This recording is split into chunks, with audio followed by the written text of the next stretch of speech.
안녕하십니까. 일반 물리학 연습 문제 풀이입니다. 이 시간에는 20장 1권의 마지막 챕터네요. 20장의 엔트로피하고 연력학 제2법칙에 관한 문제들을 풀어보도록 하겠습니다. 자, 첫 번째 문제는 2번인데요. 다행히 1절에 관한 문제가 나왔네요. 근데 처음부터 난이도가 좀 어렵게 표현되어 있어요. 2번입니다. 2번을 볼게요. 초기에 8kPa, 그 다음 600Kelvin의 단원자 이상 기체 1몰의 부피가 VI에서 최종 부피 VF로 팽창했다. 그죠? VI는 1이고 VF는 2이고 팽창하는 도중 임의의 순간에 압력과 부피가 이런 함수 관계를 갖는다 하는 겁니다. 지수함수꼴로 표시가 되고요. 여기서 P는 kPa이고 V하고 VI는 단위가 세제곱미터이고 A가 이제 주어졌고요.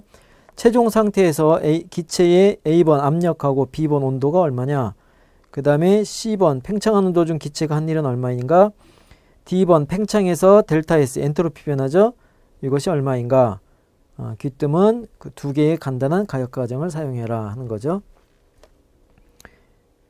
예, 지금 그러니까 일단 문제를 보면은 최종 상태에서 압력하고 온도를 구하라 그랬죠. 압력은 이러한 관계가 주어졌어요.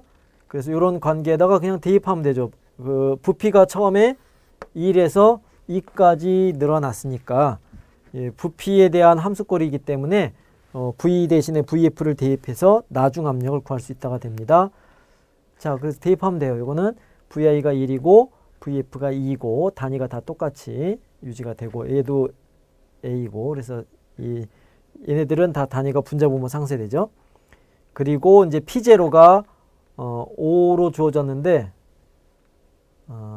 아니요. P0가 아니라 그냥 P인데 요 P 전체의 단위는 kPa 얘랑 같은 단위가 되는 거죠. 자, 그래서 대입을 해주니까 익스포넨셜의 마이너스 1승이고 계산기로 계산하면 1.84가 나오고 단위가 kPa이다 하는 얘기입니다. 요게 A번 압력을 구한 거고 그 다음에 B번이 온도가 얼마냐 그랬죠? 그러면 지금 P하고 V가 이런 관계를 갖는 특정한 경로를 따라서 움직이는 건데 어쨌건 이상기체는 항상 기체 법칙 또는 보일샤르의 법칙 또는 기체 상태 방정식을 만족을 해야 되는 거죠. 그래서 T분의 PV가 일정한 건데 지금 초기에 온도, 부피, 압력이 다 알려져 있어요. 그리고 나중에 부피하고 압력을 구할 수 있어요. 그러면은 이 관계식에서 온도를 구할 수 있다가 되겠죠. 그래서 처음 온도가 600Kelvin이고 압력이 처음이 8kPa이고 나중이 5 곱하기 12-1승 그 다음에 부피가 1에서 2로 바뀐 거죠. 계산해주면 276Kelvin이다 하는 걸 계산할 수 있습니다. 자, 그 다음에 이제 C번이 이렇게 팽창하는 도중에 기체가 한 일이 얼마냐 하는 건데 이것도 P하고 V 관계가 함수로 주어져 있으니까 그냥 1에 관한 공식에다 대입하면 돼요. 그래서 VI에서 VF까지 PDV를 다 적분해라. 그러면 해준 일이 되는데 P가 이런 관계를 갖는 특정한 경로에서 팽창했다는 거죠. 그럼 지수함수 적분이니까 요 앞에 지수함수 V의 개수가 마이너스 A분의 마이너스 1이에요. 따라서 적분을 해주게 되면은 그 역수가 나오게 되는 거죠. 지수함수니까. 그래서 마이너스 A가 나오고요. 이게 이제 적분해서 나오는 곱해진 거고 5 원래 있었고 지수함수 그대로고 그래서 적분은 어렵지 않으니까 값을 다 대입해 주면은 VI, VF 대입해 주면 이렇게 되고요. 여기 이제 VI가 들어가면 1이 되니까 익스포넨셜 0이 되니까 전체는 1로 바뀐 겁니다. 그래서 다 알려진 값이죠. 그러니까 다 대입을 해주면 3.16kJ에 1을 해줬다 하는 것이 되겠죠. 그 다음에 D번은 이 과정에서 델타 S 팽창해서 엔트로피 변화를 구하라 하는 건데요. 지금 경로가 요런 함수 관계가 요런 경로예요. 그러니까 지수함수인데 마이너스 쪽이니까 PV가 마이너스 지수함수니까 대략 이런 모양이 되겠네요. 그죠? 반비례는 아니고 그러니까 등온도 아니고 그 다음에 단열도 아니고 그래서 특정한 경로를 따라서 움직이는 거예요. 그러니까 여기서 여기까지. 그래서 이 과정에서 그러니까 일반적인 어떤 경로 중에서, 그러니까 일반적인 건 아니고 우리가 앞에서 이상기체에 대해서 이제 특별한 과정, 변화 과정을 공부한 것이 부피가 일정하거나 압력이 일정하거나 온도가 일정하거나 열의 출입이 없거나, 그죠? 그래서 그 네 가지를 특정하게 배웠는데, 그 사실 이제 엔트로피를 구하려고 그러면 가역적이든 비가역적이든 상관없이 엔트로피도 상태 함수이기 때문에 처음 상태하고 나중 상태를 잇는 이미 어떤 가역 과정을 우리가 설정하면 돼요. 그러니까 실제는 여기서 이렇게 갔는데 계산이 이게 더 쉽다. 그럼 이렇게 해서 계산해도 엔트로피 변화가 똑같은 거예요. 그죠? 그래서 엔트로피를 계산할 때는 요 특정한 궤도를 우리가 고집할 필요가 없다가 되는 겁니다. 그래서 먼저 일반적인 걸 생각하면 일반적인 가역 과정, 그러니까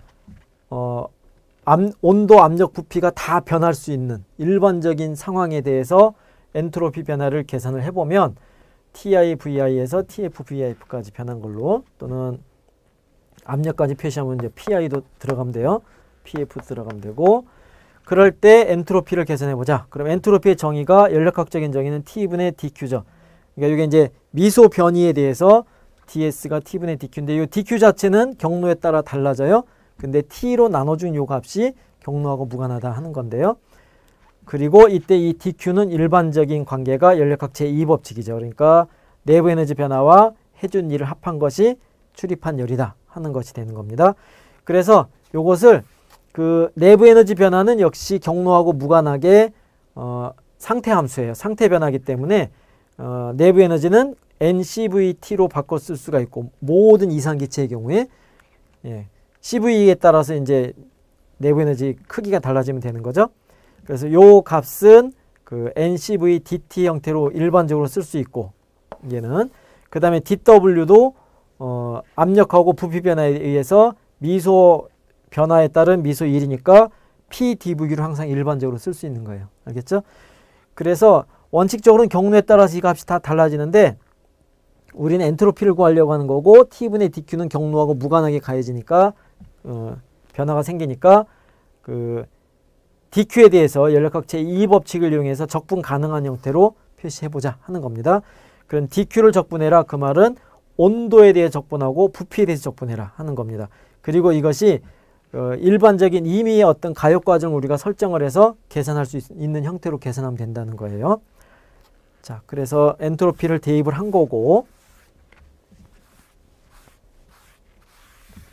그러니까 DQ를 엔트로피 식에다 대입한 거죠. 얘를 대입해서 이렇게 쓴 거고, 그럼 이 앞에 것은 바로 T분의 NCV니까 T분의 DT, T 적분이 나오는 거고, 뒤에 것이 이제 T분의 P가 돼요. 그죠? 이제 T분의 P인데 T하고 P의 관계는 그 이상기체 상태 방정식이랑 연결이 돼 있기 때문에,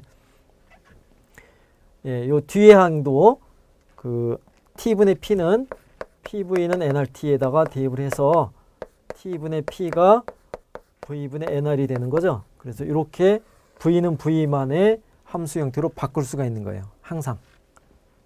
이미 어떤 가역 과정을 다 거칠 수가 있기 때문에.